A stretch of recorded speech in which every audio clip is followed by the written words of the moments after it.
Kalau perasaan bersalah itu ada, terus saja minta ampun ke Allah.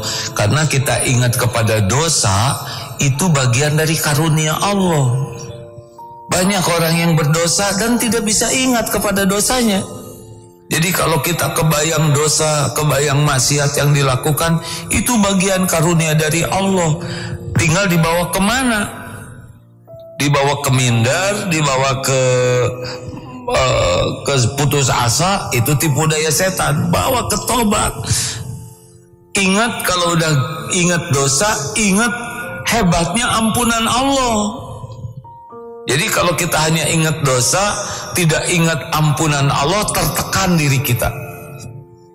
Ya Allah, Engkau Maha Pengampun sebusuk apapun. Duh, ya Allah, Engkau sudah saksikan semua maksiat yang hamba perbuat. Engkau tahu. Tidak ada satupun aib yang hamba sembunyikan, kecuali Engkau pasti tahu. Tapi Engkau janji mengampuni, ya Allah, ampun. Wah, yang Maha Pengampun, ampunilah si busuk ini. Mintalah ampun ke Allah dengan sungguh-sungguh, dan Allah menyaksikan. Kenapa Allah membuka hati kita ingat dosa? Supaya kita tobat, supaya kita mohon ampunannya. Gitu. Nanti kok ingat lagi, tobat lagi. Sambil ngerem dari maksiat, ya, tidak cukup aja minta ampun, tapi menyesal dan berhenti maksiatnya dan ganti dengan berbagai kebaikan. Insya Allah semuanya disaksikan oleh Allah, ya. Assalamualaikum AA, izin mau tanya, saya masih suka maksiat, cuma masih suka ibadah. Minta dibantu masukannya, A. Ya, berhenti weh, maksiat sederhana. Emang teori sederhana, ya. Ini mah kayaknya nyindir saya ini, ya. Maksiatnya skalanya berbeda-beda. Ada yang wah, dosa besar, dosa sedang, dosa kecil, dosa halus, dosa sangat halus.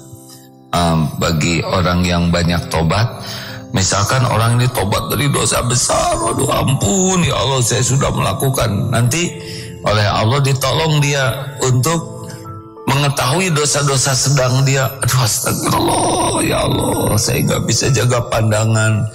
Nanti terus astagfirullah ya Allah, ampun saya sudah tobat, tapi tobat saya kurang serius. Nanti terus, aduh ya Allah, tadi Engkau datangkan orang yang minta tolong, tapi saya enggak ngasih, padahal saya sudah punya uangnya. Astagfirullah. Kehilangan beramal juga istighfar nanti.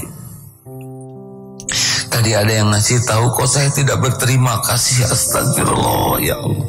Terus saja istighfar begitu. Cobalah, biasanya kan orang berbuat maksiat itu sederhananya adalah karena kurang zikrullah. Kalau terus-terusan zikrullah, Allah nanti akan menolong kita untuk mencegah kita dari perbuatan maksiat. Kalau kita disibukkan oleh kebaikan, kita tidak akan sibuk dalam kemaksiatan dan kesia-siaan. Dan kesibukan terbaik kita adalah zikrullah ta'ala. Terus saja subhanallah walhamdulillah wala ilaha illallah. Kalaupun mau salawat Allahumma salli ala Muhammadin wa ala alihi wa ashabihi ajma'in. Astagfirullahaladzim, astagfirullah. Atau murojaah, Allahu la ilaha illa huwal hayyul qayyum. Banyak zikir atau doa. Doa, ya Allah ya Hayyu ya Qayyum birahmatika astaghits. Atau bisik-bisik,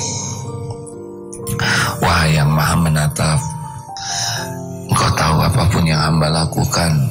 Wah yang Maha dekat, Engkau Maha mendengar apapun yang hamba ucapkan. Ya Allah, Engkau tahu keinginan hamba, hanya Engkau yang kuasa segala-galanya.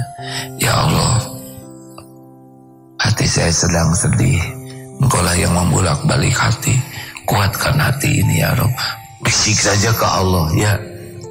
Allah pasti mendengar. Boleh enggak pakai bahasa Indonesia? Lah bahasa Indonesia ciptaan siapa? Ciptaan siapa coba?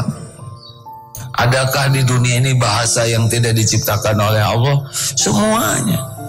Enggak apa-apa kalau kita belum paham doa-doa yang bahasa Al-Quran, bahasa Rasulullah yang dicontohkan Rasul, kita masih bisa tetap memohon dalam bahasa kita. Mintalah tolong kepada Allah dalam segala keadaan. Itu pun zikrullah. Ya, termasuk mau maksiat. Ya Allah, saya mau maksiat. Tolong ya Rabb. Pasti ditolong ya. Apakah HP-nya kecemplung dan sebagainya. Atau ada nggak cara yang lainnya, tinggal dibalikan aja hatinya oleh Allah, atau didatangkan orang yang membuat kita tercegah dari kemaksiatan. Pokoknya karunia Allah lah, kalau kita dipersulit maksiat, dipermudah taat. Baru saja Anda ikuti Cahaya Tauhid bersama Kiai Haji Abdullah Gimnastiar.